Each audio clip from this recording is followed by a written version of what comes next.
ओम शांति। ओम शांति। ओम शांति। ओम शांति। आज के बाबा के मधुर महावाक्य हम सभी ने सुने। ईश्वरीय बच्चों के लक्षण क्या होते हैं, बच्चों की चलन कितनी रॉयल होनी चाहिए और हर्षित मुख होना चाहिए और किसी को दुख नहीं देना है, लड़ना झगड़ना नहीं है। कितनी धारणा युक्त बातें आज बाबा ने हम बच्चों को सुनाई। बाबा रोज बच्चों को कितना प्यार से एक एक बात समझाते हैं, क्योंकि बाबा की आश यही है कि मेरा हर बच्चा बाप समान बने, है ना। और हम सभी का भी जीवन का लक्ष्य यही है कि बाबा जो चाहता है कि अब समय अनुसार बच्चे तैयार हो जाए। इसीलिए कई बार बाबा पूछते हैं, बच्चे तैयार हो, एवर रेडी हो? क्या कहेंगे करनाल वाले? एवर रेडी है? हाँ, बाबा कभी भी बुलाए किसी को भी तो तैयार है? पक्का? देखो ऐसा है, आज अगर किसी को भी कहें कि मधुबन चलेंगे, कहेंगे हाँ तैयार है। लेकिन मधुबन जाने के लिए अगर ट्रेन के भाड़े का भी पैसा ना हो, हाँ, वहाँ कुछ खरीदारी करने का दिल करे, वो पैसा भी ना हो, यज्ञ में कुछ डालने की इच्छा करे, पैसा ही ना हो, तो क्या करेंगे? क्या चलने के लिए तैयार कहेंगे? ठीक इसी तरह दुख की दुनिया है, नर्क है, कौन यहाँ रहना चाहता है? कोई नहीं चाहता है।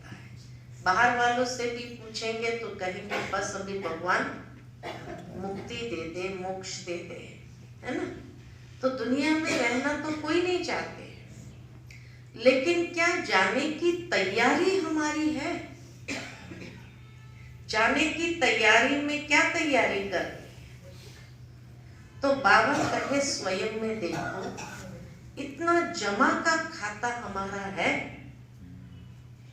कि नहीं है? ये बहुत जरूरी है। जाने के लिए तैयार है, लेकिन जिस वर्तमान कंडीशन को अगर देखा जाए तो यहां से उठा करके बाबा मुझे सतयुग में कौन से पद पर आसीन करेगा? क्या वो राजा रानी का पद होगा? साधारण प्रजा का पद होगा? दास दासियों का पद होगा? या दास दासी के भी दास दासी का पद होगा? और क्या वो पद मुझे मंजूर होगा? तब कहेंगे कि हाँ एवर रेडी है। इतनी तैयारी हमारे अंदर से चाहिए, जमा का खाता इतना हो जो खाली 21 जन्म नहीं, लेकिन 84 जन्म उससे खा सके, इतना बैंक बैलेंस तो होना चाहिए या नहीं होना चाहिए? तो इसीलिए कौन सी तरीके से हम कहते हैं कि हाँ एवर रेडी है। अच्छा, जमा के खाते भी कितने होने चाहिए? एक जमा का खाता थोड़ी होना चाहिए। कितने जमा के खाता होना चाहिए? 3 जमा के खाते भरपूर चाहिए। सबसे पहला है स्वपुरुषार्थ द्वारा प्रारब्ध का खाता जमा करना है। दूसरा खाता है सेवा द्वारा पुण्य का खाता जमा करना है। और तीसरा है किसी भी आत्मा को सुख देकर दुआओं का खाता जमा करना है। ये 3 खाते जमा होने चाहिए। प्रारब्ध का खाता स्व पुरुषार्थ के द्वारा, सेवा द्वारा पुण्य का खाता, और किसी आत्मा को सुख देकर दुआओं का खाता। तो ये तीनों खाते मेरे जमा है, यानी भरपूर है। जब हम कहते हैं स्व पुरुषार्थ, तो स्व पुरुषार्थ में कौन सी बात आएगी कि अमृत वेला से लेकर रात्रि तक हर कदम मेरे श्रीमत अनुसार है, उसको कहेंगे स्व पुरुषार्थ। कि हर कदम श्रीमत अनुसार उठाएं, उससे हमारा प्रारब्ध जमा होने वाला है। दूसरा श्रेष्ठ कर्म, ये पुरुषार्थ है। जितना हमारा श्रेष्ठ कर्म है, तो ये श्रेष्ठ कर्म प्रारब्ध बनाता है। इसीलिए बाबा कहे कि बच्चे देखो अपने कर्मों के खाते को, क्या इतना श्रेष्ठ कर्म मेरा है जो इतना ऊंचा प्रारब्ध मैं यहां से बना रही हूं।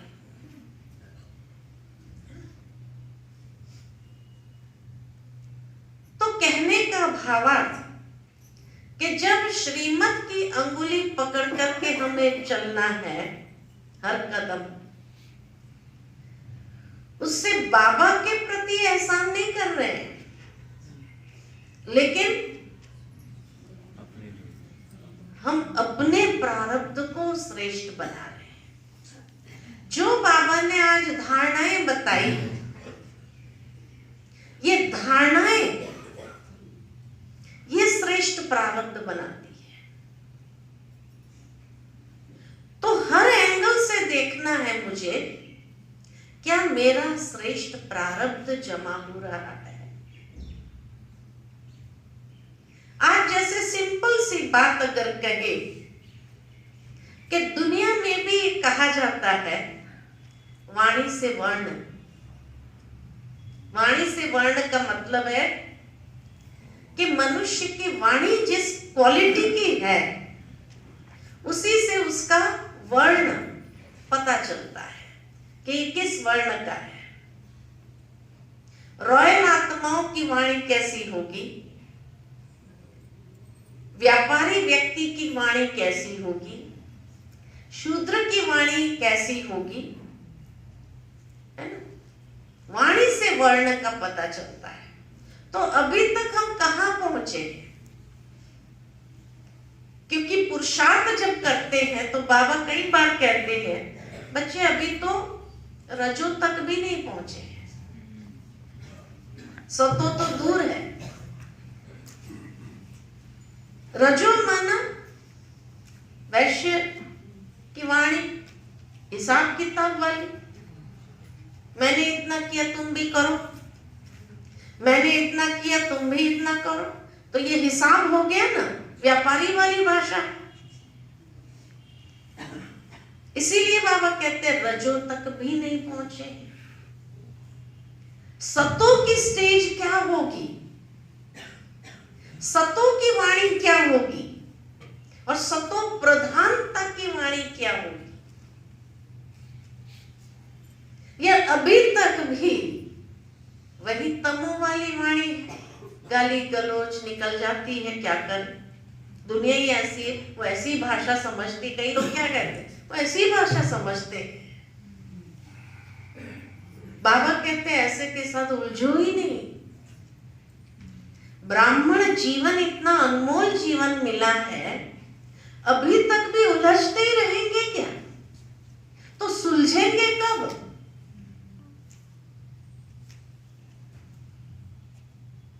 बाबा कहते हैं ऐसी आत्माओं के साथ डिबेट डिस्कशन करो ही नहीं। हाथ छोड़ो, माफ करना, सॉरी, और आगे निकल जाओ। अगर वो वही भाषा समझते हैं तो हमें उसके साथ उलझने की आवश्यकता नहीं। समझदारी उसको कहा जाता कि हाथ जोड़ करके सॉरी कर लो, और आगे बढ़ जाओगे। उलझो नहीं। उलझने गए तो फिर क्या होगा? आपका श्रेष्ठ प्रारब्ध जो जमा होना चाहिए वो कहीं खाली ना कर दे।